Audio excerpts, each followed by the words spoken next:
"What would you like to have, Molly?" my mother asked cheerfully, attempting to lift up my spirits. My mom's tone of voice clashed with the black clothing we were wearing, and I thought it was too soon to go through my mom's jewelry. I had a preconceived notion that I would not wear her jewelry. It looked antique, which would not be compatible with my careless ways and cheap taste of jewelry. Despite my reluctance, I carefully went through her rings, necklaces, and bracelets in search for a token of remembrance rather than a piece of jewelry that would make a fashion statement. Her turquoise ring reminded me of her bright blue cheery eyes. Maybe I'll take that, I thought. Or what about these pearl earrings to remind me of the salty, warm, and breezy summers I spent with Mom at her beach house where she used to tell me stories of her pastime.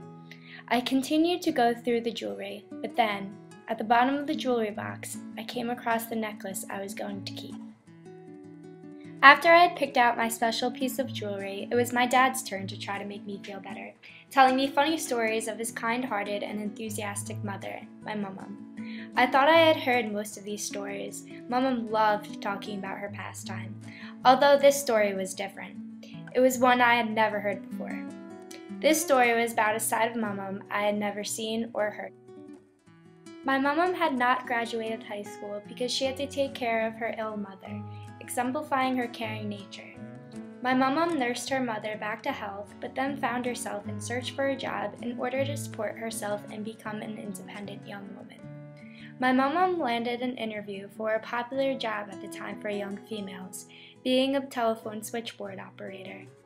Although a high school diploma was not a requirement for the job, my Mom did not meet the height requirements. The switchboards were vast and tall, and the interviewer for the phone company did not think that Mom's height of 59.5 inches was going to make the cut. My Mom would not take no for an answer. Mom made a bold move. She stood up and proved the interviewer wrong. She could reach the buttons.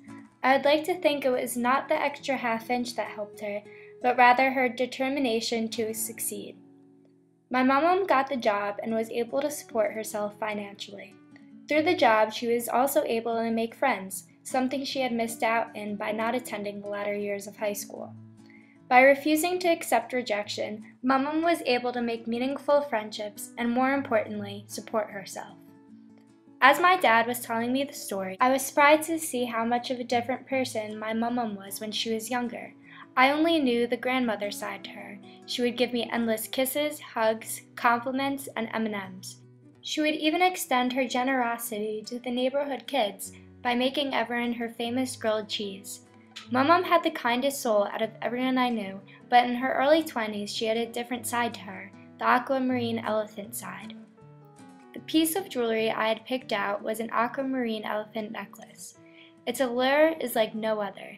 It is like an ice cube, cool to the touch and glows when light shines through it. Its gold embroidery on the edges adds elegancy and sophistication. After hearing my dad's story, the necklace transformed from a beautiful necklace to a more meaningful piece. The necklace symbolizes the qualities of Mom I was not able to see, but were still there. The color aquamarine symbolizes the focus of success, which Mom had during her courageous stunt at her interview. The elephant represents dignity and pride, both of which my Mom felt after her acquirement of economic independency. The day of the services for my Mom was the saddest day of my life, but I received an unexpected gift out of it, the Aquamarine Elephant necklace. My perception of my Mom changed that day, for I did not think she would have a piece of jewelry that could be wearable, nor did I know the motivation she had to succeed. I learned that other people have qualities that I am unable to see. When they are revealed, it is inspiring and exciting.